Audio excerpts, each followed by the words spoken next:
Assalamu alaikum dear students and parents. I am Amna, teacher of class 6.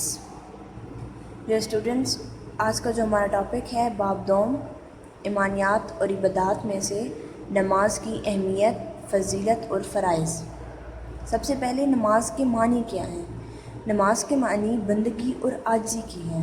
नमाज इबादत और बंदगी का एक ख़ास तरीका है कि जो शख्स पांचों नमाज़ों को इनके वक्त पर अदा करने का एहतमाम करेगा तो अल्लाह ताला ने फरमाया है कि मैं अपनी ज़िम्मेदारी पर इसी जन्नत में दाखिल करूँगा, और जो इन नमाज़ों को इसके 5 वक्त पर अदा ना करेगा तो मुझ पर इसकी कोई ज़िम्मेदारी नहीं है। आज हम नमाज की अहमियत, फ़जीलत, फ़वाइद, नमाज की शराइत, अरकान नमाज और नमाज की अक़साम के बारे में पढ़ेंगे। सबसे पहले अहमियत और फ़जीलत। नमाज ऐसी अहम इबादत है जो पहली तमाम उम्मतों पर फ़र्ज़ की गई। कुरान मजीद में अल्लाह ताला का इरशाद है, नमाज बुराई और बेहयाई के कामों से रोकती है। नबी करीम सल्लल्लाहु अलैहि वसल्लम का इरशाद है कि नमाज दीन का सतून है, जिसने नमाज को तर्क किया इसने दीन को तर्क कर दिया। आप सल्लल्लाहु अलैहि वसल्लम का ये दस्तूर था कि जो कोई शख्स भी इस्लाम कबूल करता तो आप उसे तौहीद की तालीम देने के बाद इसे सबसे पहले अहद नमाज का लिया करते थे। आपने नमाज ना पढ़ने को काफिरों का तरीका करार दिया है। आप वसल्लम ने फरमाया, जो शख्स नमाज ना पढ़े इसका दीन में कोई हिस्सा नहीं। एक और मौके पर हज़रत वसल्लम फरमाते हैं कि जिसने जानबूझकर नमाज छोड़ दी इसने कुफ्र किया।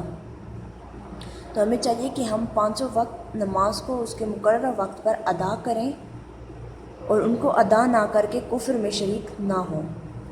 इसी तरह नमाज हमें बंदगी का एहसास दिलाती है कि हम अल्लाह ताला के बंदे हैं, जो हमारी हर ज़रूरत का ख्याल रखता है और हर छोटी सी छोटी मुश्किल और बड़ी सी बड़ी मुश्किल से हमें निजात दिलाते हैं। नबी करीम सल्लल्लाहु अलैहि वसल्लम इरशाद फरमाते हैं, नमाज मोमिनों की मेराज है।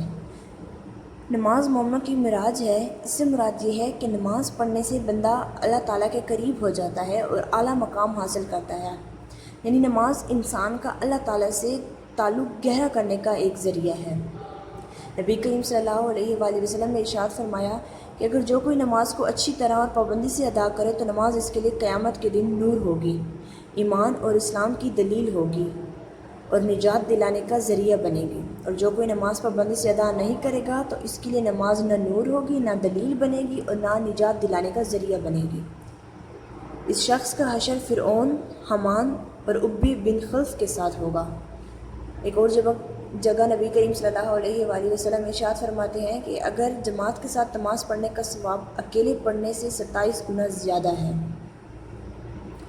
अब हम पढ़ते हैं नमाज के फ़वाइद। बाज़मात नमाज की अदायगी से वक्त की पाबंदी पैदा होती है। नमाज की पाबंदी करने से बदन और कपड़े पाक साफ़ रहते हैं। हम वक्त के पाबंद हो जाते हैं और साथ साथ हम सफाई के भी पाबंद हो जाते हैं। एक दूसरे से मेल मिलाप बढ़ता है और ताल्लुकात में बेहतरी पैदा होती है। इस तरह एक दूसरे से मोहब्बत और हमदर्दी का जज्बा भी पैदा होता है। नमाज मुसलमान का अल्लाह ताला से ताल्लुक़ मजबूत करती है। अल्लाह ताला फरमाते हैं कि मेरा बंदा नवाफिल के ज़रिए मेरे करीब आ जाता है, यहाँ तक कि वो मेरा महबूब बन जाता है। इसके बाद वो मेरे कानों से सुनता है, मेरी आँखों से देखता है और मेरे हाथों से पकड़ता है और मेरे पाँवों से चलता है। वह मुझसे जो मांगे मैं इसे देता हूँ। नमाज दुनिया में रिस्क की तंगी दूर करने और आखिरत में जन्नत के हसूल का ज़रिया है।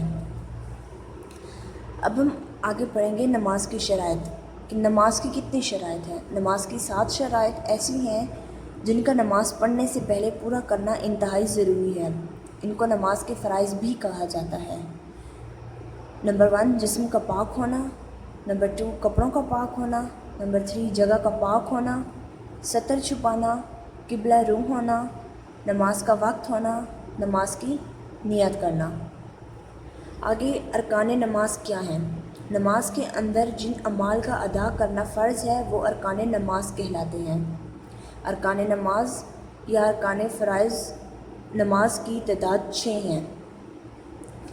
तकबीर तहरीमा, क़याम, क़िरात, रुकू, 2 सजदे और तशहद।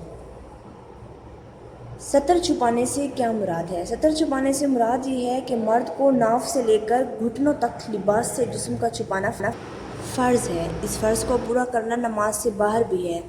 عورت کے لیے نماز میں سوائے چہرے، دونوں ہاتھوں اور پاؤں کے تمام جسم کا لباس سے چھپا ہونا فرض ہے۔ نماز کی اقسام کتنی ہیں؟ سب سے پہلے نماز کی 3 اقسام ہیں: فرض، نمبر 2 سنت اور نمبر 3 نفل۔ فرض نمازیں وہ ہیں جن کا مقررہ وقت پر ادا کرنا ہر شخص کے لیے ضروری ہے، اور فرض چھوڑنے والا سخت گنہگار اور سزا کا مستحق ہوتا ہے۔ فرض کا انکار کرنے والا کافر ہو جاتا ہے۔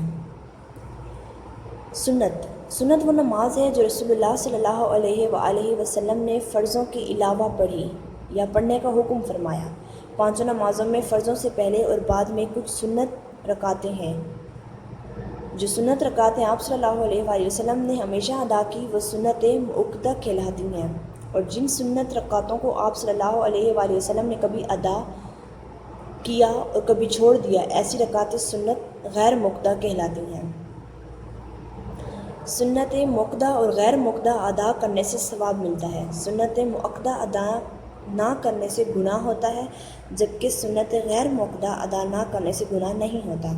اب جس طرح فجر کی نماز میں فرضوں سے پہلے 2 سنتیں، ظہر کی نماز میں فرضوں سے پہلے 4 سنتیں اور فرضوں کے بعد 2 سنتیں، مغرب میں فرضوں کے بعد 2 سنتیں اور عشاء میں فرضوں کے بعد 2 سنتیں سنت مؤکدہ ہیں، جن کا ادا کرنا بہت ضروری ہے۔